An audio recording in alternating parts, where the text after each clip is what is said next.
विज्ञानं परिवीर्यं श्रवणमङ्गलं श्रीमदागतं भूरिकिरन्ति भूरिदागतम्। দক্ষিণেশ্বর ঠাকুর শ্রীরামকৃষ্ণ দ্বিতীয় দর্শন ও গুরুশিষ্য সংবাদ এখান থেকে পঞ্চম পরিচ্ছেদ পাঠ করা হচ্ছে। সংসার নাম ধরে ইয়া কর্ণধার স্বরূপতঃ নমস্তু রামকৃষ্ণায় তস্मै শ্রী গুরবে নমঃ। ভক্তি রূপা মাস্টার বিনীতভাবে ঈশ্বরে কি করে মন হয় শ্রীরামকৃষ্ণ।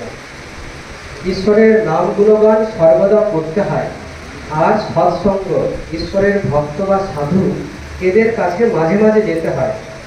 সংসারের ভিতর ও বিষয় কাজের ভিতর রাতদিন থাকলে ঈশ্বরের মন হয় না। মাঝে মাঝে নির্জনে গিয়ে তাঁর চিন্তা করা বড় দরকার। প্রথম অবস্থায় মাঝে মাঝে নির্জন না হলে ঈশ্বরে মন রাখা বড়ই কঠিন।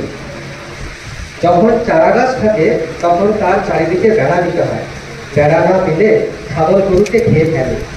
ধ্যান করবে মনে মনে ও বনে, আর সর্বদা সৎ অসৎ বিচার করবে। ঈশ্বরই সৎ কিনা নিত্য বস্তু, আর সব অসৎ কিনা অনিত্য, এই বিচার করতে করতে অনিত্য বস্তু থেকে মন ত্যাগ করবে। মাস্টার বিনীতভাবে সংসারে কীরকম করে থাকতে হবে শ্রীরামকৃষ্ণ। সব কাজ করবে কিন্তু মন ঈশ্বরীতে রাখবে। স্ত্রী পুত্র বাপ মা সকলকে নিয়ে থাকবে ও সেবা করবে, যেন কত আপনার লোক, কিন্তু মনে জানবে যে তারা তোমার কেউ নয়।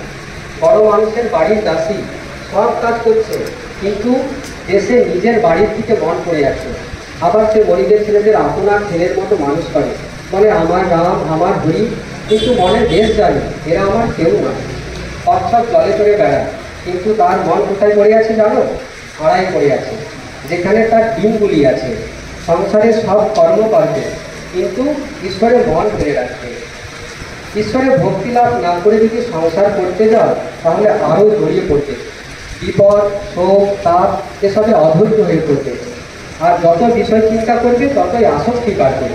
তেল হাতে রেখে তবে কাঁঠাল ভাঙতে হয়, তা না হলে হাতে আঠা জড়িয়ে যায়। ঈশ্বরের ভক্তিরূপ তেল লাভ করে তবে সংসারের কাজে হাত দিতে হয়। কিন্তু ভক্তি লাভ করতে হলে নির্জন হওয়া চাই। মাখন তুলতে গেলে নির্জনে দই পাততে হয়, দই নাড়ানাড়ি করলে দই বসে না। তারপর নির্জনে বসে সব কাজ ফেলে দই মন্থন করতে হয়, তবে মাখন তোলা যায়। আবার দেখো, এই মনে নির্জনে ঈশ্বর চিন্তা করলে জ্ঞান বৈরাগ্য ভক্তি লাভ হয়। কিন্তু সংসারে ফেলে রাখলে ওই মন নীচ হয়ে যায়। সংসারে কেবল কামিনী কাঞ্চনের চিন্তা। সংসার জল আর মনটি যেন দুধ, যদি জলে ফেলে রাখো তাহলে দুধে জলে মিশে এক হয়ে যাবে। খাঁটি দুধ খুঁজে পাওয়া যায় না। দুধকে দই পেতে মাখন তুলতে যদি জলে রাখা যায় তাহলে ভাসে। তাই নির্জনের সাধনা দ্বারা আগে জ্ঞান ভক্তিরূপ মাখন লাভ করতে। সেই মাখন সংসারের জলে ফেলে রাখলেও মিশবে না, ভেসে থাকবে। সঙ্গে সঙ্গে বিচার করা খুব দরকার। কামিনী কাঞ্চন অনিত্য, ঈশ্বরই একমাত্র বস্তু। টাকায় কি হয়? ভাত হয়, চাল হয়, কাপড় হয়, থাকবার জায়গা হয়, এই পর্যন্ত। ভগবান লাভ হয় না। তাই টাকা জীবনের উদ্দেশ্য হতে পারে না। এর নাম বিচার, বুঝেছ মাস্টার? আজ্ঞে হ্যাঁ।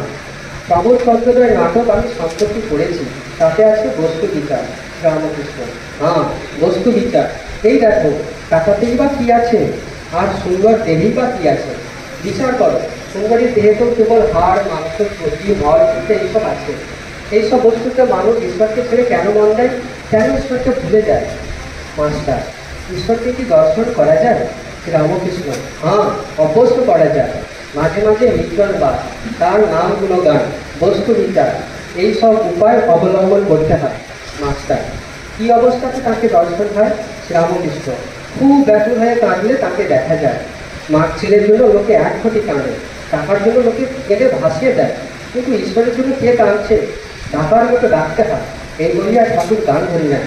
ডাক দেখি বল ডাকার মতো কেমন শ্যামা থাকতে পারে, কেমন শ্যামা থাকতে পারে, কেমন কালী থাকতে পারে।